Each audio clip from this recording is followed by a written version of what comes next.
So there we have standing overhead press.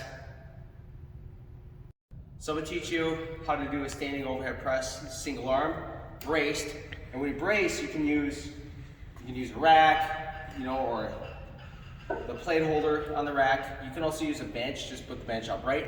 Really a wall, anything that you can brace against. But what we do is whatever hand is pressing, you're going to brace with the opposite hand. The pressing arm, usually you're going to do a little bit better with a split stance, where you're literally half a step. You're about half of your foot's width, the right foot, whatever arm is pressing. And then from there, you got to brace your glutes, brace your abs real tight. And usually you're going to want to step and swing. So if the weight's heavy, you're going to need to get a little momentum to drive that weight up. So if it's the right side, I'm going to step and swing with my right foot, bring it back.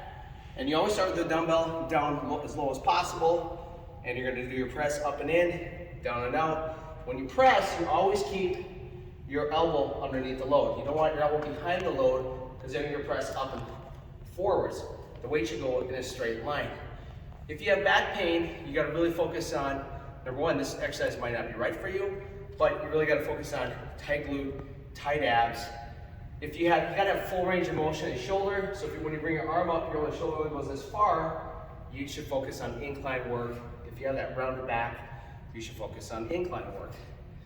But if you don't have any pain, you're good with this exercise, and you should always work through a pain-free range of motion, which means if you need to shorten the range of motion, go through a little less range, that's acceptable as well.